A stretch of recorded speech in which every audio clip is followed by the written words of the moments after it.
My name is Mara Whitlock, and I'm 34. After 5 years working as an ICU nurse in Doha, I came home without telling anyone because I wanted to surprise my mother in the $640,000 house I had bought for her. A woman I had only seen once on a blurry video call opened the front door, looked me over and asked, "Are you the cleaner? The housekeeper is behind the house." That housekeeper was my mother. Nora was 67, kneeling in a black apron and scrubbing the patio for another woman's dinner party. My brother and his wife had been living there for 13 months. What I discovered inside the house was even worse than what I saw in the yard. And before 8:45 that same night, I changed every lock, every emergency contact, and every line of my will. The deed was in my backpack. My appointment with the lawyer was at 2:30. If stories about finally defending the people who raised you mean something to you, leave a comment and subscribe. Sometimes the quietest person in the family is the one holding all the proof. To understand how I ended up on that doorstep, I need to take you back 7 years, to a kitchen table buried under envelopes. My father, Samuel Whitlock, died of a heart attack on a Wednesday in February. He had a weak heart and terrible insurance. So after the funeral was paid for, my mother was left with $78,000 in medical debt. Nora was 60, a seamstress who spent her life hemming curtains for other people's houses. I was 27 and had been nursing for 2 years at a hospital outside Fairmont. I took every extra shift I could get, weekends, holidays, double shifts, even Christmas. It still wasn't enough. The debt kept growing faster than my paychecks. My brother Evan was 32. He was trying to keep his own life together, and I never blamed him for that. He had a job, a home, and plans of his own. Somebody had to remain steady, but somebody else had to take the risk. When I was 29, a recruiter offered me an ICU contract in Doha. The pay was nearly 3 times what I made at home, and housing was included. I read the offer twice before thinking, I can't tell yet whether this is rescuing us or abandoning her. My mother drove me to the airport herself. At security, she pushed a tin of cinnamon biscuits into my hands as if I were leaving for summer camp. "Don't turn into a stranger, sweetheart," she told me. "I'll be gone 18 months, I promised. I'll clear Dad's debt, and then I'll come home." Nurses are trained to move toward the emergency instead of away from it. I decided debt could be treated the same way, so I left the only person who had never asked me for anything because I wanted to take care of her. 18 months became 5 years. Remember that. Evan never did. People imagine working overseas means beautiful views and easy money. My reality was long shifts in a unit where the monitors were easier to understand than most of the people around me. On Christmas morning, I charted vital signs while my family opened presents through a video call. I watched my Aunt Lillian's funeral on a phone balanced beside a vending machine in the staff room. During my 2nd year, my engagement ended quietly. The man I loved said he couldn't build a marriage around a time difference. He wasn't cruel. He simply couldn't keep waiting. In my 3rd year, I paid the final dollar of Dad's debt. I stood in a hospital stairwell, looked at the confirmation on my phone, and cried until I reached the next landing. Then I went back to work. After that, I opened a savings account and named it Petals. My mother had always dreamed of a rose garden. Her parents cleaned schools for a living. She grew up scrubbing floors that belonged to other people, then spent more than 3 decades sewing curtains for homes she could never afford. Every place she loved belonged to someone else. When we were children, she used to slow the car while we passed the brick houses on the west side of town. "One day," she would say, "I'll have a yard with morning sun." She never asked anyone to give it to her. That was simply how Nora was. So after rent and the money I sent home, whatever remained went into Petals. By the 4th year, the account held more than $230,000. On my nights off, I began calling realtors in Fairmont. Some daughters send their mothers flowers. I was saving for the entire garden. Every Sunday, Nora asked whether I was eating enough. I checked the balance in that account and kept the secret to myself. It was the best secret I had ever kept. It was also the last secret that felt good. 18 months ago, I bought her a 2-story bungalow-style house on Willow Bend Court in Fairmont, Indiana. It cost $640,000. There was a wide kitchen, a deep porch, and a yard that received the kind of sunlight she had talked about since I was little. I put down $225,000 from Petals and took the mortgage in my own name. The payments came automatically from my overseas account. I completed the closing over video at 1 in the morning, Doha time, while the neighborhood outside my apartment was still dark. Our family attorney, Victor Hale, handled the paperwork. He was 62, cautious, and the sort of man who read every page twice. He gave me advice I didn't appreciate until much later. "Keep the title in your name for now," Victor said. "Widows who suddenly own property attract the wrong kind of attention, and you need to protect the house from anyone else's creditors." There was a pause on the call. We both knew Evan had begun having problems with his business, but neither of us said his name. The plan was simple. When I made my next long trip home, we would create a trust giving Nora the right to live in the house for the rest of her life. Until then, the deed would stay in my name. I told almost no one. Nora told people that I had helped with the down payment because she didn't want Evan to feel embarrassed. I let her say it. That small kindness would become important later. When she received the keys, she stood on the porch crying into her coat. Before she unpacked a single box, she planted the first rose bush. She called it the house Mara built. My father used to say, "Look after your mother." Not as a speech, just as something he believed people proved through their actions. I thought I finally had. I didn't know the difficult part was still ahead. For most of my life, Evan was a man I could defend. I'm going to be fair to him because he wasn't always the person I met in that dining room. He was 39 now and had worked in construction management for 16 years. He could read a blueprint upside down and knew how to charm everyone on a job site. He had a truck, a house, and a wife named Tessa. They had married at the courthouse 4 years earlier, while I was in the middle of a contract and couldn't get home. I had seen Tessa only once, during a blurry video call. She waved from the edge of the screen and never actually sat down. Tessa had grown up moving from rental to rental. When she was 13, a landlord put her family's furniture on the sidewalk. Her classmates passed her mother's mattress on their way home from school. Tessa once told Evan she would never rent again. I understood why that fear stayed with her. I just didn't know what she would do to avoid feeling it again. 17 months ago, Evan's company collapsed. There was no warning and no severance. One day he had a job, and the next day he didn't. 2 months later, the bank took his house. He called me once during that time, not to ask for money, but to reject the offer I made.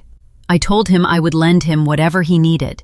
No interest, no deadline, just family terms. He stayed quiet for so long that I thought the call had dropped. Then he said, "You solve problems by writing checks, Mara. I solve them by showing up. That's the difference between us." He laughed afterward, as if he had made a harmless joke. Neither of us found it funny. Evan would rather sink than accept a rope from his younger sister, because taking it would mean admitting he was already in the water. Pride is expensive. I just didn't know who would be forced to pay for his. 2 months after the foreclosure, Nora called me on a Sunday. "Please don't be upset," she said. That is never a good way for a conversation to begin. "Evan and Tessa need somewhere to stay," she continued. "Only for a few weeks until he finds another place." The house had 4 bedrooms. Nora was one woman living in it. Of course I agreed. I want to be clear about that. I said yes because she wanted to help her son, and she had the right to share her home. I only asked for 2 things. I said them directly to Evan on the call.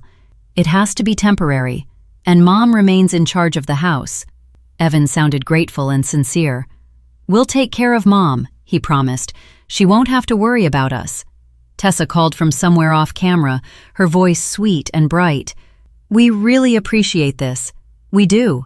That was only the second time I had heard my sister-in-law speak. Both times, she had stayed out of view.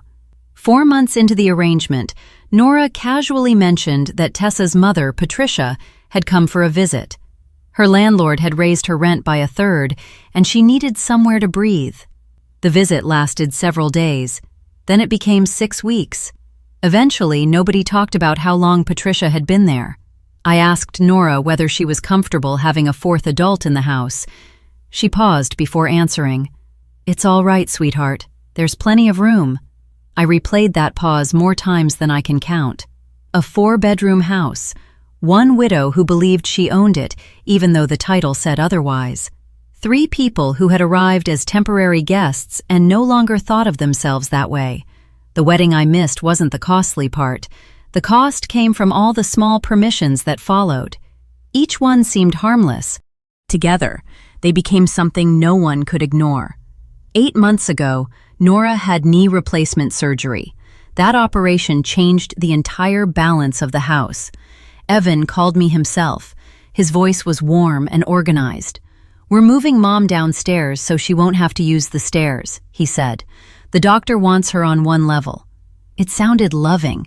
It sounded like exactly what I would have recommended. That was why it worked so well. Around then, Nora's phone stopped working. Our Sunday calls moved to Evan's tablet, which stayed in the kitchen. Evan was always somewhere near the screen. Nora began appearing in an apron during our calls. Her face looked thinner. Her knuckles were red and cracked, not from gardening, but from dishwater and cleaning products. When I asked why she seemed exhausted, Evan leaned toward the camera. "Mom likes staying busy," he said. "You know how she is." Nora smiled at me, but it looked forced. I mailed her a new phone. The package never reached her, even though the tracking page said it had been delivered and signed for at the front door. I offered to pay for a cleaner twice a week. Tessa laughed softly. "We're family, Mara. We don't need outsiders in the house." Nora spoke so quietly I almost missed it. "We're a little short this month." Then she changed the subject. The following Sunday, the call disconnected twice at strange moments. I wanted to get on a plane immediately. I didn't because my unit was in the middle of an accreditation review, and I was the lead nurse. Leaving would cost me my work permit, break my contract, and leave 40 beds without the person responsible for them. I counted the days until my approved leave. Meanwhile, money was leaving my mother's account, and none of it was helping her. 2 things finally pushed me onto that airplane. The first was a flower delivery for Nora's 67th birthday. I paid for a photograph because I trusted evidence more than reassurance. The photo arrived at 9 in the morning, her time. I recognized the porch of the house I had bought. In the background, Nora was hanging laundry in a thin, faded robe. On her birthday. The second thing was an email from Mabel Crane, Nora's oldest friend from church. Mabel was 72 and had the sharpest observation skills of anyone I knew. The subject line read, "Should I be worried about Nora?" Mabel wrote that Nora had stopped attending church. The week before, she had seen Nora carrying grocery bags across a wet parking lot, while a younger blonde woman sat inside a dry car, looking at her phone. Mabel ended with one sentence, "I don't like interfering, but someone seems to be rearranging your mother's life, and I thought her daughter needed to know." I read that email during a night shift in a supply room. I became calm in the same cold way I do when a patient begins to deteriorate. The accreditation review cleared. By Thursday, I had 2 weeks of leave approved. I booked a flight home and told no one in Fairmont, not even Nora, especially not Evan. Then I wrote to Victor and confirmed the appointment we had been postponing for 18 months. Friday, 2:30 p.m. Sign the trust. I printed the deed, mortgage records, and closing documents and placed them in my backpack. Those papers weighed almost nothing, but they represented an entire house. The flight took 18 hours. I spent most of it rehearsing what I would say. "I brought you a surprise, Mom." I never got the chance. My taxi reached Willow Bend Court at 10:20 on Friday morning. An unfamiliar crossover sat in Nora's driveway as if it belonged there. I rang the bell of the house I had purchased wearing a baseball cap, sunglasses, and the same clothes I had traveled in. The door opened to a blonde woman in a satin robe holding coffee. I recognized Tessa from that one blurry video call. What I didn't know was that she had posted an advertisement that week for someone to clean before her supper club. So when she saw a tired woman with a backpack on the porch, she didn't see family. She saw the person she thought she had hired. "Are you the one coming to clean?" she asked, already turning away. "The housekeeper is behind the house. She'll tell you what needs to be done." Then her phone rang. She answered it and walked off, leaving my front door open behind her. I stood there for a moment, then entered my own house like a visitor. The smell was different. Some expensive candle had replaced the familiar scent of home. New photographs covered the mantel. Tessa and Evan at the courthouse, Tessa on a beach, Patricia holding a wine glass. The place where my father's photograph had hung now held a framed sign that said, "A happy home starts here." A television was playing upstairs. From the backyard came a steady scraping sound, followed by water hitting stone. I knew before I reached the door who I would find. Nora was kneeling on a foam pad, scrubbing the patio in a black apron. She was 8 months out from knee replacement surgery. The rose bushes, the reason I had searched for a sunny yard, had been pushed into a shaded corner in plastic pots. In their place was a new outdoor party set with its price tag still attached. "Mom?" She turned. For 1 second, her face lit up completely. "Mara." Then the expression vanished. Her eyes darted toward the windows as if she needed to know who might be watching. She pushed herself upright, wincing before I could help her, grabbed both my arms and whispered, "You can't just come here without warning. They hate surprises." They. My mother hugged me, then held me away from her as if I were something dangerous she might be punished for possessing. Her wrists looked smaller than I remembered. Her hands were split and red. The last time I had held them, they had smelled of rose fertilizer and peppermint hand cream. I kept my voice controlled. "Why are you cleaning the patio?" "Tessa has her supper club tonight," Nora said. "I don't mind. It gives me something to do." "And why are you wearing an apron in your own yard?" She looked down as if she had forgotten it was there. Then she whispered, "Please don't say anything about the money." She immediately covered her mouth, eyes widening at what she had revealed. She wouldn't explain. Not yet. "Show me your room," I said instead. Nora led me through the kitchen, past trays of food being prepared for the party, and into the sunroom beside the laundry area. There was a narrow folding bed, a card table, and a plastic organizer filled with her medication. 3 cardboard boxes marked Nora in someone else's handwriting were still stacked against the wall, unopened after 8 months. Her wedding photograph with Dad sat on the windowsill beside a bottle of detergent. The washer and dryer were on the other side of the wall. That was her room. Upstairs, she explained it to me without emotion. "Evan and Tessa have the main bedroom because of my knee. The stairs are difficult." Patricia had Nora's former bedroom, the one with the morning light. The 3rd bedroom was now Tessa's craft room. The rose-patterned wallpaper Nora had chosen when she received the keys had been stripped from the walls. "Tessa says floral paper makes a house look old," Nora told me. She wasn't angry when she said it. That frightened me more than anger would have. On the refrigerator, held up by a magnet from a local pizza place, was a laminated page titled House Duties. Nora, laundry, Monday and Friday. Nora, bathrooms, Wednesday. Nora, dinner, every night.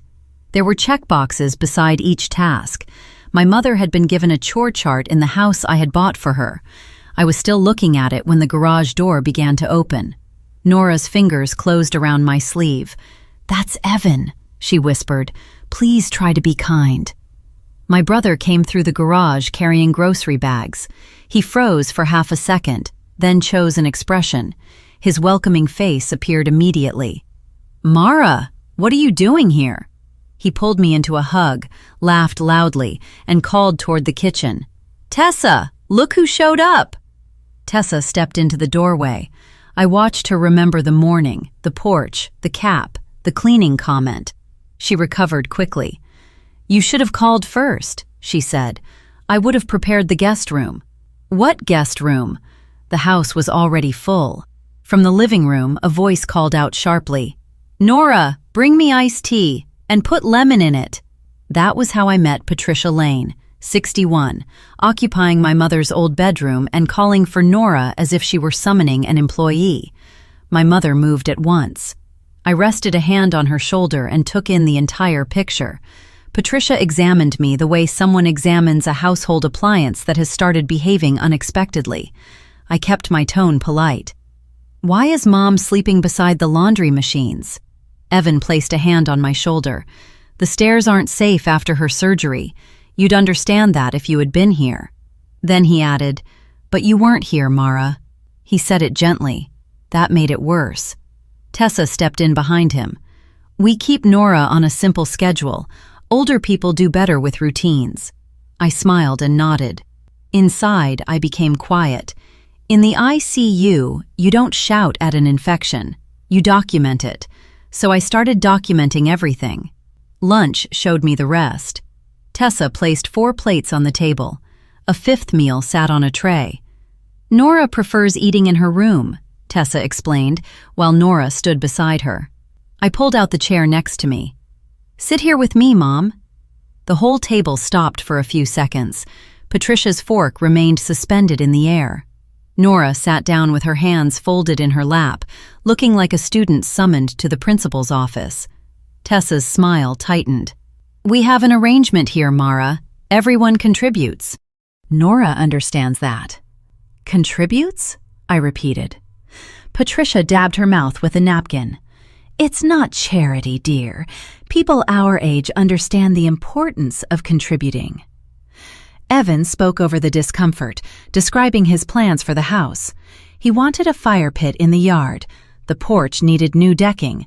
Then he waved his fork toward the walls. "Eventually, who knows? We could renovate and sell. Maybe get something with more storage." Sell. He said it as casually as if he were asking someone to pass the salt. Nora kept her eyes lowered, and I measured the effect of 13 months on her posture. Nobody at that table knew what was inside the backpack hanging from my chair. I kissed the top of Nora's head and stood. "I need to stop at the bank after traveling all night." That part was true.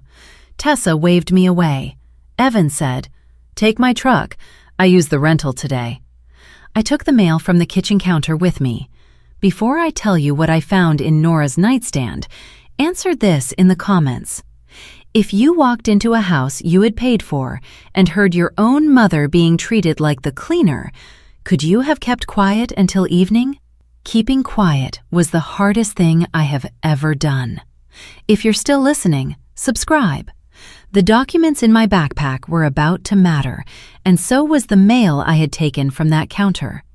While lunch was being cleared, I had noticed a pile of opened envelopes. The top one showed Nora's name through the plastic window. It was a store card statement. Nora Whitlock. Balance, $4,825. I read the charges twice. There was a boutique downtown, a spa, 2 expensive restaurant bills, and a salon. My mother hadn't sat in a salon chair since Dad's funeral. She would have considered paying $40 for lunch wasteful. The signatures on the receipts weren't even convincing attempts at copying her handwriting. In the kitchen, I turned on the faucet to cover our voices. Nora finally explained. "Tessa said using my card was easier," she whispered. Then she told me that every month she gave Evan $575 from her Social Security check. He called it grocery money. He collected it on the 3rd of each month, the day after her check arrived. 13 months. I did the math in my head. $575 multiplied by 13 was $7,475. Add the $4,825 card balance, and the total was $12,300, taken from a widow receiving $1,920 a month. There were other scattered charges, too. "Please don't confront him," Nora said. "He gets loud when money comes up." I dried my hands. "We're going to the bank. Get your coat." From the living room, Tessa called, "Nora, the patio still isn't finished." For the first time in 13 months, my mother didn't answer. She went to find her shoes. While she was searching through the sunroom, I picked up her Bible from the folding bed. An envelope slipped from between the pages of Psalms. I shouldn't have opened it. I'm grateful that I did. Inside was an application for Meadowbrook Senior Apartments, written in Nora's careful seamstress handwriting. Behind it was a letter confirming that she had been placed on the waiting list 2 weeks earlier. There was also a receipt for an $80 deposit to hold her place. I knew she had saved those dollars and fives from whatever remained after Evan took his share. Who saves that carefully unless someone else is taking the rest? Nora had been planning to leave quietly. She was preparing to move out of the house I bought her and into a waiting list so she wouldn't inconvenience the people already living off her. She caught me holding the papers. She didn't try to take them away. Instead, she straightened her shoulders and said, "It's a nice place. They let you keep 3 planters." 3 planters. I had bought her a whole sunny yard, and the people upstairs had reduced her future to 3 pots beside a strange window. I put the application inside my jacket, against my chest, and kept my expression calm because Nora needed me steady. "No one is leaving, Mom," I told her, "except the people upstairs." She looked at me with fear and hope mixed together. Then she put on her coat. Inside the rental car, with no one else listening and no chore schedule hanging over us, Nora talked. She started by telling me it hadn't been cruel in the beginning. "Evan repaired the gutters," she said. "Tessa cooked.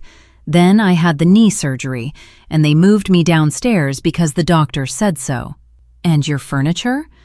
It never came back down, just the boxes." She told me the laminated schedule had appeared afterward, supposedly to make things fair. Her phone had remained with Evan because adding her to his family plan was cheaper than getting a new one. Every step had come with a reasonable explanation. "That's how they get you," she said. "They don't ask for your whole life in one day. They take one hallway, then another." "Why didn't you tell me?" She turned her wedding ring around her finger. "If you came home before your contract ended, you would lose your visa and everything you worked for. I wasn't going to cost you your life a second time." "Second time?" The words hurt because she spoke as if my years away were somehow her burden. Then she told me something that changed everything. "When I move to Meadowbrook, the house will go to Evan eventually," she said. "Maybe that will give him a fresh start. It's really his only chance." Nora believed the house belonged to her. She believed it would one day pass to Evan. She was preparing to erase herself so her son could have another beginning. "Mom," I said, keeping both hands on the steering wheel, "the house was never yours to give away. It belongs to me. My name is the only name on the deed." She turned toward me. "And tonight, it will belong to you in a way no one can take from you." For the first time that day, my mother looked like herself again. The Fairmont Community Bank was 10 minutes from the house. I asked the teller for 13 months of Nora's statements, printed and stamped. While the machine was running, a teller with reading glasses hanging from a chain leaned toward me.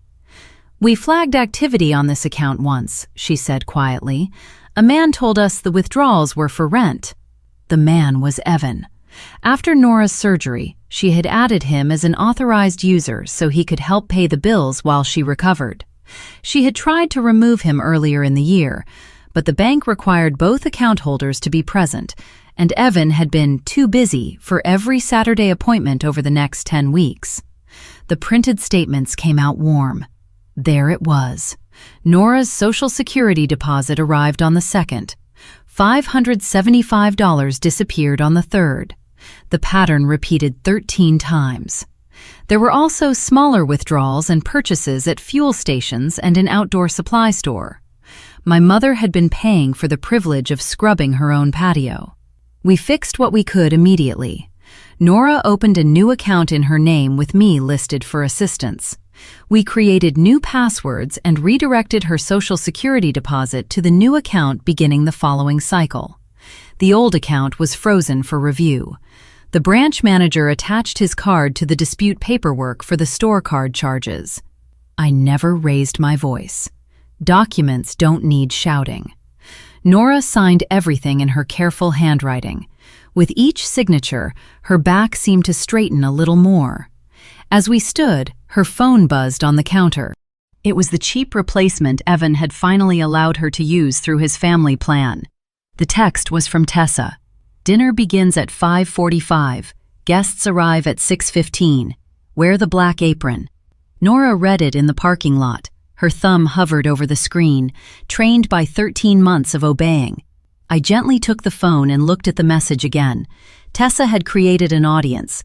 She had invited 6 women from the church and the neighborhood to my house, so she could act like its owner while my mother served everyone. The stage was already built. I only had to change the performance. But I had spent 5 years asking patients for permission before moving so much as a pillow. I wasn't going to take control away from Nora the way they had. So I asked her directly, "If I end this tonight in front of those people with the documents on the table, will you stand beside me?" She didn't answer right away. We drove past 2 blocks before she looked down at her hands. "I've been ashamed for 13 months, she said. "One more evening won't destroy me. It might finally cure me." That was Nora. She had spent most of her life sewing other people's curtains, and she could still cut through a situation with one sentence. I looked at the dashboard. It was 1:58. Victor's office was expecting us at 2:30. The locksmith was scheduled to arrive at 7:15. I had one afternoon to reclaim the house. For the first time since I rang that doorbell, I felt focused instead of lost. Victor Hale's office smelled of old paper and orange polish. It was one of the few familiar comforts left in Fairmont. The appointment had been arranged from the other side of the world, back when I thought I was coming home for a happy surprise. The deed came out of my backpack, creased from the flight. Victor smoothed it flat and began preparing the new documents. By 3:30, we had secured Nora's position in that house. First came the trust. We placed the property into it and gave Nora the legal right to live there for the rest of her life. No creditor, spouse, lender, or manipulative relative could sell it, borrow against it, or take it away from her. "Not even me," I said. "Put that in clearly." Victor did. Second was my will. The old one had been written years earlier, when I was 29 and preparing to work abroad. It divided everything equally between Nora and Evan in case something happened to me overseas. "Go through every section," I told Victor. "Change all of it." The new will left everything to Nora. After her death, the remaining assets would fund a nursing scholarship in the names of Samuel and Nora Whitlock. Evan's name appeared nowhere. That wasn't revenge. It was an accurate reflection of who I was protecting. Third, Victor prepared 3 letters revoking permission to occupy the property. They were addressed to Evan, Tessa, and Patricia, all effective that night. Fourth came the repayment agreement. The amount was $12,300, to be paid at $275 a month. Victor reviewed the plan and the 2 choices I intended to give them. He allowed himself a small lawyer's smile. "If they leave voluntarily," he said, "they'll have a harder time pretending they were ambushed." He removed his glasses. "What got you on that plane?" I told him what happened at the door. "She called you the housekeeper in your own home?" "Technically, she was asking me to help," I said. "Tonight, I'm going to be very helpful." The deed, the trust, and the bank records were not lucky discoveries. They represented years of sacrifice and careful planning. If a relative is quietly taking money from an older parent, check the account and the paperwork before you assume everything is fine. Comment "deed" if you're staying with me until the confrontation, and subscribe because that doorbell was about to ring again. At 3:45, with Nora holding the coffee I had bought her, I worked through a list like I was closing out a hospital shift. The clinic was first. The emergency contact listed there was Evan Whitlock, son. We changed it to Mara Whitlock, daughter, and the receptionist read my number back twice. Then we updated the hospital records and redirected the bank alerts to both of us. The receptionist asked, "Would you like to update the healthcare proxy from last fall, too?" Last fall, right after Nora's surgery. Nora frowned into her coffee, trying to remember. "Evan brought papers to the recovery room," she said. "He said they were for insurance. I was still taking pain medication. He gave me a pen, and I signed." Someone had changed her medical decision paperwork while she was lying in a hospital bed. The clinic voided that form at our request and marked the file. Before we left Victor's office, Nora signed a new healthcare proxy in front of a notary, fully alert and aware of what it meant. In the car, she became quiet. Then she defended Evan. "He wasn't always like this, Mara. When he was 8, he used to carry the groceries for me." "I know," I said. "I'm not punishing the child who carried your bags. I'm stopping the man who took your bedroom." She looked out the window for a while, then nodded once. As we turned onto Willow Bend Court, Mabel called. She had apparently been invited to Tessa's supper club and had no idea what was really happening. I asked her only one thing: "Sit beside Nora tonight." "I've been praying someone would come," Mabel replied. "I didn't realize heaven was sending a nurse in economy class." At 4:35, Tessa was standing on the porch with her arms folded. "Where have you been?" "Mom is off duty tonight," I said. Then I walked past her and entered my house. By 5:15, Tessa's party setup was complete. Cloth napkins had been folded into fans. Candles lined the dining table. Handwritten place cards marked each seat. Tessa had placed herself at the head of the table. On the buffet sat Nora's wedding china, the white and gold set she and Dad had chosen in 1982. When we were children, we had been allowed to use it only on special holidays. Patricia ran a finger around one of the gold rims. "Where did this come from?" Tessa answered lightly, "It was already here when we moved in." Already here. That explained everything. As far as Tessa was concerned, my mother had come with the house too. A fixture, an appliance that cleaned the bathrooms and served dinner. Patricia called from the dining room, "Nora, bring more ice." I stepped into the doorway. "I'll get it, Patricia." She stared at me as if the dishwasher had answered her. Tessa approached with the black apron folded over her arm. She held it out to Nora, but kept her eyes on me. "Guests are coming," she said sweetly. "Everyone has a role." Nora's hands began to rise. 13 months of habit. I took the apron before she could. "I'll handle Mom's role tonight." I tied it around my waist. Tessa looked confused for a second, then pleased. She seemed to believe the cleaning problem had solved itself. She never asked why someone would fly 18 hours to volunteer for kitchen duty. That was fine with me. The person serving the drinks hears every conversation. People rarely notice the help. Nora looked worried. I gave her a small nod. At 6:13, headlights crossed the front window. At 6:15, the doorbell rang. Mabel arrived carrying a lemon cake and gave me a quick wink that no one else noticed. 6 women came in total, 2 from Nora's church, 3 from the neighborhood, and Mabel. Tessa gave them a tour of the house with a sweeping gesture. "We got it at the perfect time," she said. $640,000, and Evan has so many plans for the yard. We're putting a fire pit where those old roses are. One of the churchwomen asked about the sweet older woman she often saw watering the roses. "I always see her in the yard." Tessa laughed as if the question were charming. "That's Evan's mother. She stays with us and likes to be useful. It keeps her active. She's practically part of the household." Then she added, "Family, obviously."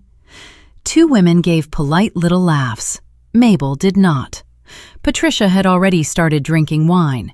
She patted the chair beside her and told the table, "We took Nora in. Family takes care of family. That's how we were raised." She said it in Nora's dining room, while sitting on Nora's wedding china. I poured iced tea and said nothing. Evan kept looking at me. He had noticed the sister in the apron who had barely spoken all evening. Eventually, he caught me in the hallway near the coat closet. "Whatever you think you're doing, I'm serving dinner." His voice dropped lower. "Don't make a scene. Then sit down." He studied my face. Whatever he saw there made him stop arguing. He went back to the table. The body often recognizes a change before the mind admits it. The main course was served at 7 o'clock. At 7:15, the locksmith texted me that he was parked 2 houses away. After the plates were cleared and the wine had been poured, Evan stood and tapped his knife against his glass. I knew what was coming. He had always used humiliation as the opening act for his best performances. "To family," he announced, looking around the table. "Real family shows up. Some people spend years chasing money overseas and think a check at Christmas makes up for being gone." A few people laughed because Tessa and Patricia did. "But the people who stay under this roof," Evan continued, "the ones who keep this place running, that's what makes a house a home." Patricia raised her glass. "Exactly." Tessa lifted hers and looked at me. "You can raise your glass too, honey. Then get back to the kitchen. Dessert won't serve itself." One of the neighborhood women leaned toward another and asked, not quietly enough, "Isn't that Evan's sister?" Tessa answered for everyone. "She works abroad. She's very private." That was when Nora placed her fork on the table. She pushed her chair back and stood. Her knee was still painful, but her chin stayed lifted. "Her name is Mara," Nora said clearly. "And this is her house." Evan's voice hardened. "Sit down, Mom." The table went still. Nora stood alone in the silence he had built around her for more than a year. That was the final thing I needed to see. I untied the black apron, folded it once, and placed it over the back of a chair. "Actually, Evan, I would be happy to make a toast." I picked up my backpack from beside the hutch, removed a pale yellow folder, and set it beside the lemon cake. "But first, I have a question." I kept my voice level. "Since we're celebrating this roof, Evan, tell everyone whose name is on the deed." He gave a short laugh, but his eyes dropped to the folder. "It's Mom's house. It belongs to the family. What are these papers?" Tessa lifted her chin. "Why are you asking something so strange?" Patricia pressed a hand against her chest, already eager to answer. "Nora's name is on it, obviously, and when the Lord calls her home, it will come to us." She stopped too late. Every woman at the table understood what she had meant. Mabel placed her teacup in its saucer. The sound was small, but it cut through the room. I opened the folder and slid the first page across the table toward Evan. "Warranty deed," I said. "Read the grantee line." He picked it up. "Mara Elise Whitlock." Someone's spoon struck the china. Evan was smiling when he began reading. By the middle of the page, the smile had disappeared. His lips continued moving, but no sound came out. The color drained from his face. My mother stood beside her chair with both hands folded, watching her son understand the document. I didn't raise my voice. "You used to tell me that all I knew how to do was write checks. This was the biggest one.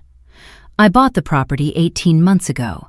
I put down $225,000, took the mortgage in my name, and paid every installment automatically from Doha. Not one payment was late." I tapped the deed. "You have been living in your younger sister's house since the day you moved your boxes inside." Tessa's mouth opened. I continued before she could interrupt. "The second document is the trust Victor completed this afternoon. The house is now held for Mom, and she has the legal right to live here for the rest of her life. Nobody can sell it, borrow against it, or claim it after she's gone." I looked at Evan. There is no future where this house becomes yours. There never was. Then I placed 3 letters on the table. 1 for Evan Whitlock, 1 for Tessa Whitlock, 1 for Patricia Lane. Your permission to occupy this property ends tonight. Tessa shot up so quickly that her chair scraped across the floor. This is our home. No, I said. It is the home where Nora has the legal right to live. I own the walls. You have been guests here, and you made the owner kneel on the patio to prepare for your party. Mabel stood and moved beside Nora. The other churchwomen followed. Tessa became shrill. She accused me of being ungrateful and abandoning the family. She said she had been the one holding everything together. Patricia raised her voice over hers. Families don't treat one another this way. In my day, people had loyalty. I picked up the laminated chore chart and placed it beside the deed. Nora's laundry, Nora's bathrooms, Nora's dinner. I turned to Patricia. In your day, did dinner guests assign the homeowner a bathroom schedule? One of the neighborhood women made a strange sound behind her napkin. Patricia opened her mouth but couldn't find an answer. Tessa pointed at me. You think you can fly in from your comfortable job and take over? This morning, I interrupted, you opened my front door and told me the housekeeper was behind the house. She stopped. The housekeeper was Nora, our mother. The words settled over the table. The 2 churchwomen moved closer to Nora, one placing an arm around her waist. Evan rose from his chair, furious. You were never here. He slammed his palm against the table. The candles jumped, and wine shook in the glasses. Everyone flinched except me. I waited until the wine stopped moving. I'm here now. That was all I said. Evan stood with his hand pressed against a table he didn't own in a house he didn't own. Tessa grabbed his arm and hissed, Do something. He looked around the room and seemed to realize that nobody was waiting for him to perform anymore. I took out the bank statements and set them next to the chore chart. Her Social Security arrived on the 2nd of the month. $575 left on the 3rd. That happened 13 times. Another $4,825 went onto her store card through charges and a signature that wasn't hers. I looked at Patricia and Tessa. That's $12,300 taken from a 67-year-old woman receiving $1,920 a month. Indiana law has a name for that, and it comes with a felony charge. Nobody spoke. So here is the only choice, I said. Not 2 choices, 1. I turned to Evan. You leave this house by 8:45 tonight. You sign the repayment agreement for $275 a month, and you arrange a time to collect the rest of your belongings. Then I looked at Tessa. Or Monday morning, I take these statements to the Fairmont Police Department. I file for eviction and bring a civil case. 6 women heard everything said in this room tonight. I made myself soften my voice when I addressed her. You know what eviction feels like. You told Evan about the furniture placed on the sidewalk when you were 13. I'm offering you something that landlord never offered your family, a way to leave tonight without being dragged out. Her expression twisted between anger and humiliation. She looked away first. Evan dropped back into his chair and covered his face. For a moment, he was only my brother. I lost the job, he said. Then I lost the house. I couldn't become the man who lost everything twice. This place was the only thing that still looked like I had won. Nora reached toward him. He slapped her hand away without looking. Then he pointed at Tessa. This was her idea. The apron, the schedule, all of it. Tessa spun toward him. My idea? You're the one who told me your mother liked feeling useful. There they were, 2 people who had used each other until there was nothing left except blame. Nora lowered her hand. The guests began to leave. Each woman quietly touched Nora's arm or squeezed her hand on the way out. Everyone left except Mabel. She walked into the kitchen and started the kettle as if she were defending the place. Upstairs, Drawers slammed and suitcases dragged across the floor. Tessa's voice came through the ceiling in a long, angry stream. Patricia stopped on the staircase, gripping the banister. "Surely I can keep my room for another week. I'm not part of whatever this is." "Your cousin has a couch," I told her. "You have until 8:45. Evan signed the repayment agreement at my father's old oak table. He used a pen left over from the construction company, its logo worn almost completely away. I noticed it. I said nothing. At 7:15, the locksmith arrived. He worked quietly from door to door while suitcase wheels rolled down the driveway behind him. New locks going in. Old occupants leaving. At 8:28, Tessa came downstairs last. Her hair was loose, and she had changed out of the robe and into street clothes. She stopped beside the console table and threw the keys down hard enough to scratch the wood. Then she leaned close to me. "You're going to die alone in this house." I held the door open. "My mother nearly did." Tessa stepped outside. "Drive carefully." I closed the door behind her without slamming it. At 8:37, the headlights of the crossover swept across the curtains and disappeared down Willow Bend Court. At exactly 8:45, the locksmith handed me 2 new sets of keys, one for Nora and one for me. The deadbolt turned with a clean click. It was the most peaceful sound I had heard in years. I went through the checklist aloud, because nurses finish a shift properly.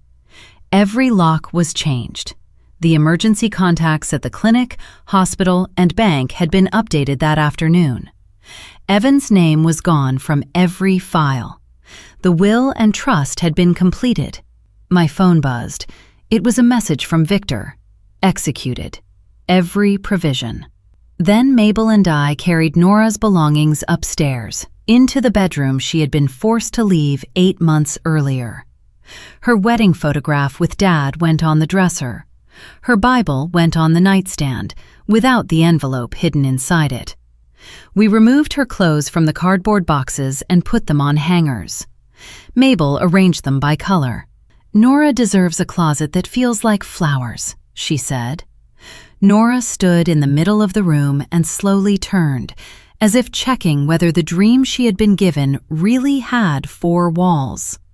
She sat on the edge of the bed and smoothed the quilt with both hands. She was still careful, as if she were touching someone else's belongings. Then she remembered they were hers. That was when she finally cried. Not the frightened tears she had hidden from me. This was what happened when a person no longer had to apologize for taking up space. "What am I supposed to do with an entire room?" she asked, laughing through her tears. "Sleep in it," I said. "That's your only responsibility now." On the way downstairs, I found the black apron where Tessa had left it. I folded it and put it in the box of forgotten belongings on the porch. It had never belonged to Nora. It belonged to the people who had tried to make her feel like staff. Afterward, Mabel, Nora, and I drank tea at my father's oak table. 2 weeks later, everything had settled into its new shape. Evan and Tessa were staying on her cousin's couch across town.